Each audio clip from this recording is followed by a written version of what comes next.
C'est ce fil du sujet que saisit Velázquez dans les Ménilles. Comme dans les fileuses, on peut entrer de droite à gauche dans l'espace du tableau. Une ligne d'onde passe par les mains des personnages et aboutit dans son pinceau. Le sujet des Ménilles, c'est d'abord le portrait de l'infante Marguerite Thérèse, 5 ans, en 1656, héritière du trône au moment du tableau. 1 an plus tard, le prince Felipe Prosper voyait le jour, mais ce nouvel héritier devait mourir 4 ans plus tard. L'analyse au rayon X a montré que la naine tenait entre ses doigts une alliance, marquant ce statut d'héritière. L'infante est encadrée de 2 demoiselles d'honneur, les Ménilles. Elles sont situées dans un triangle lumineux qui monte vers la porte et l'image des parents, le roi et la reine. Celle qui fait la révérence, à droite, penchée à l'oblique, c'est Doña Isabel de Velasco, tandis que Doña María Agustina Sarmiento de Sotomayor, à genoux, lui propose des biscuits et un bucaro, petite céramique de terre rouge qui contenait des eaux aromatisées pour maintenir son teint et favoriser sa constitution. Au fond, c'est Don José Nieto Velázquez, chambellan de la reine et chef des ateliers de la tapisserie royale.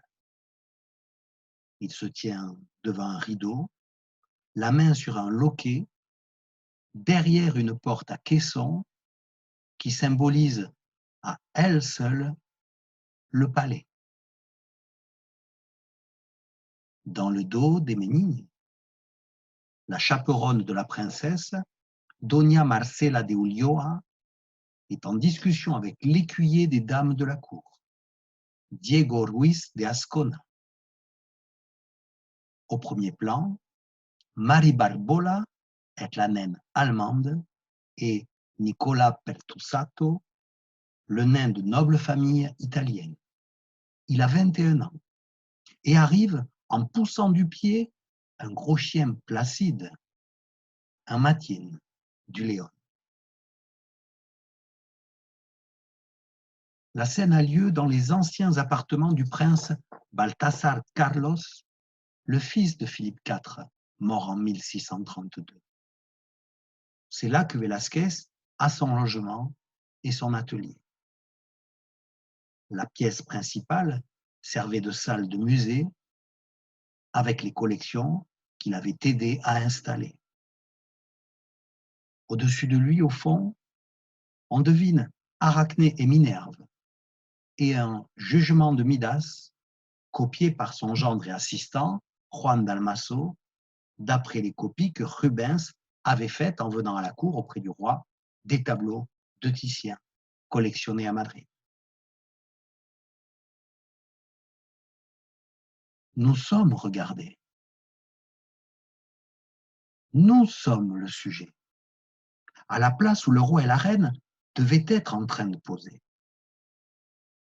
Le double portrait, au fond, est en fait un miroir entouré d'un halo de lumière qui reflète la toile inclinée que Velázquez est en train de réaliser. Un artiste numérique, Yan Min, a modélisé la situation. Voici ce que nous verrions à gauche si nous étions derrière Velázquez.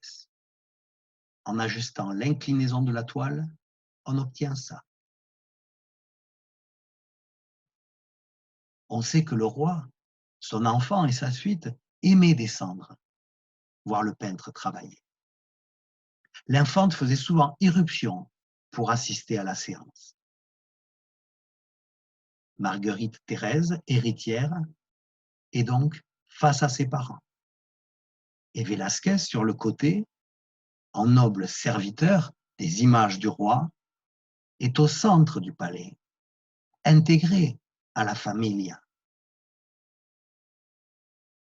À cette époque, en 1655-56, Velázquez travaillait à l'aménagement du salon des miroirs de l'Alcazar, préfigurant d'ailleurs la galerie des glaces de Versailles. Il était comptable et contrôleur des travaux. L'ambiance de couloirs, de reflets, mêlée de discussions et de silence, a dû être déterminante pour la création de cette peinture. Le sujet est comme flottant, circulant autour de l'infante, dans ses visages qui se penchent, et papillonne comme les rubans rouges sur les robes, les borrones, entre ce que l'on voit et ce que eux sont en train de regarder.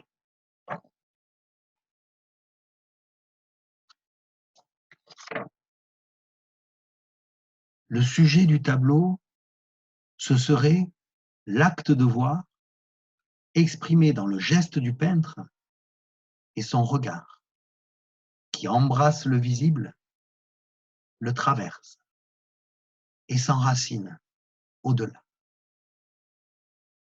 Derrière et au-dessus de la lumière au premier plan, il y a ce grand volume d'ombre dans la pièce.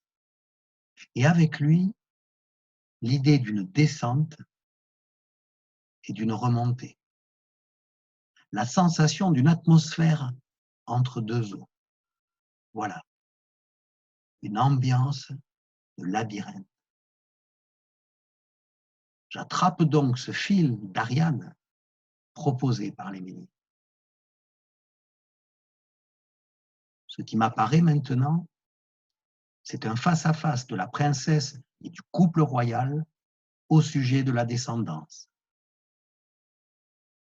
La bête noire, au cœur du labyrinthe, ce serait la mort du premier héritier, le fils absent, la faillite du lignage viril. N'est-ce pas cette vigueur endormie que le nain cherche à réveiller dans le gros chien en le tapant du pied? Comme si Velázquez soutenait le roi en ami pour l'aider à raviver une semence enfouie dans les dédales du palais. On sait que le tableau était installé dans les appartements privés du souverain. Il fonctionnait comme un soutien de toute sa famille.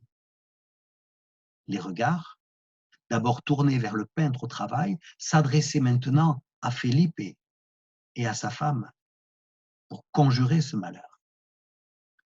Dimension apotropaïque dans le sourire d'une enfant.